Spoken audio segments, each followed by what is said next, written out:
ఆలోచన చేయమని అడుగుతా ఉన్నా.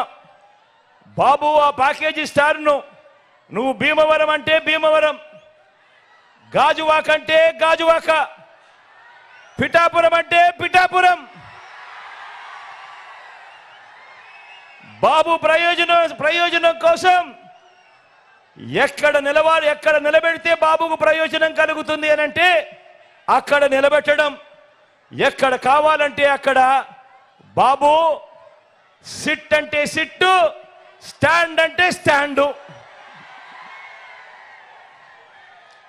ఎక్కడ కావాలంటే అక్కడ బాబు జగన్ను తిట్టు అంటే తిట్టు, ఇంకా కొట్టు అంటే కొట్టు.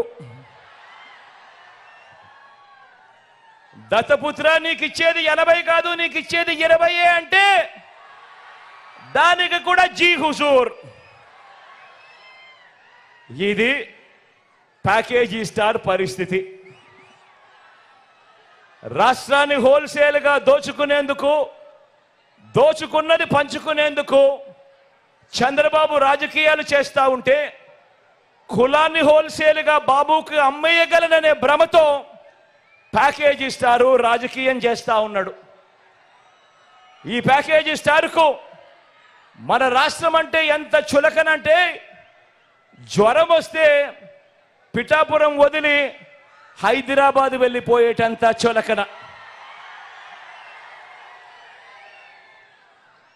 ఇంతకుముందు ఈ ప్యాకేజీ స్టార్కు పాలకొల్లు, భీమవరం, గాజువాక 3 అయ్యాయి. ఇప్పుడు పిఠాపురం 4వది. ఏ ప్రాంతమైనా ప్రేమ ఉండదు. ఈ మ్యారేజీ స్టార్కు ఏ భార్య అయినా ప్రేమ ఉండదు.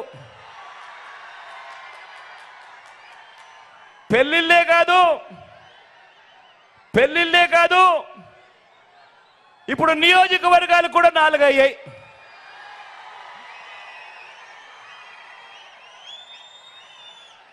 మామూలుగా ఇక్కడ ఒక సామెత ఉంది, చాలా ఫేమస్ సామెత కూడా. పెళ్లికి పిఠాపురం వెళుతూ వెనకటికొకడు పిల్లిని శంకన పట్టుకుని వెళ్ళాడన్నది సామెత. ఆ పిల్లిని శంకన పెట్టుకుని వెళ్ళింది ఎవరా అని ఇంతకాలం ఎవరికీ అర్థం కాలేదు. కానీ ఇప్పుడు అర్థమైంది, చంద్రబాబు తన చంకలో ఉన్న ఆ పిల్లిని ఇప్పుడు పిఠాపురంలో వదిలాడు అని.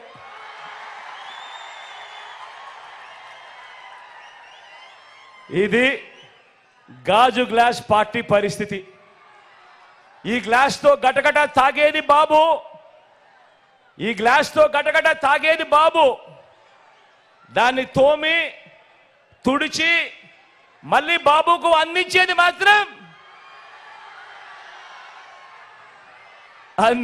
మాత్రం ఈ ప్యాకేజీ స్టార్. ఇక ఈ కూటమిలో వదినమ్మ గురించి మాట్లాడదామా? ఈ కూటమిలో ఉన్న వదినమ్మ, బాబు చేరమంటే ఈ వదినమ్మ కాంగ్రెస్ లో చేరింది. ఇదే బాబు బీజేపీకి ట్రాన్స్ఫర్ ఆర్డర్ ఇచ్చిన వెంటనే బీజేపీకి చేరింది. బాబు పొడవమంటే సొంత తండ్రినే వెన్నుపోటు పొడి చేసింది. 30 ఏళ్లుగా ఏ పార్టీలో ఉన్నా బాబు కోవట్టుగా ఇదే పనిలోనే ఉంది. బాబు బీజేపీలో ఉన్న బాబు ఈ సీటు ఎవరికి ఇవ్వమంటే వారికే ఇస్తుంది, ఎవరికి వద్దంటే వారిని ఆపుతుంది, మారుస్తుంది. బాబు ప్యాకేజీలు, ప్రలోభాలు ఏ స్థాయిలో ఉంటాయంటే, బాబు ప్యాకేజీలు, బాబు ప్రలోభాలు ఏ స్థాయిలో ఉంటే, బీఫామ్ బీజేపీదైనా, బీఫామ్ కాంగ్రెస్దైనా, బీఫామ్ గ్లాస్దైనా, బీఫామ్ టీ గ్లాస్దైనా కూడా యూనిఫామ్ మాత్రం అంతా చంద్రబాబుదే.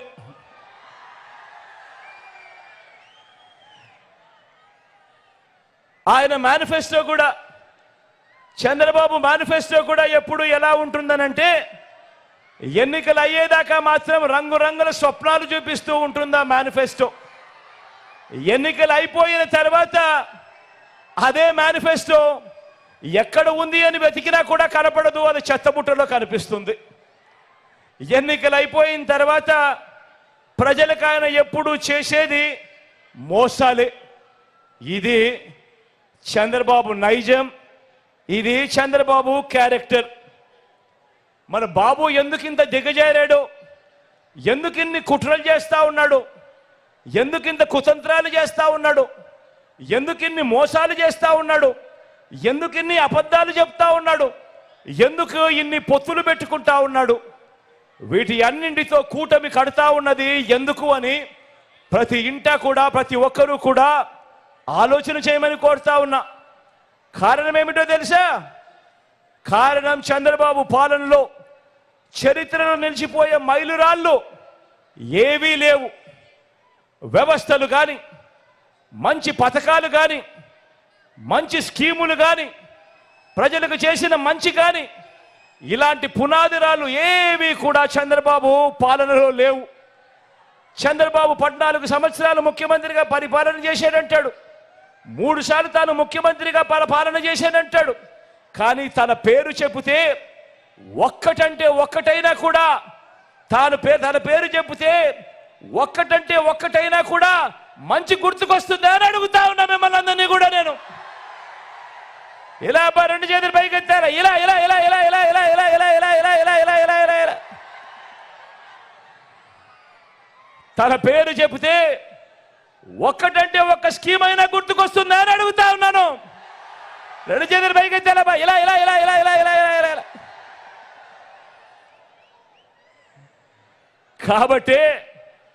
కాబట్టే ఈ చంద్రబాబు నాయుడు గారు ఆయన కూటమి నా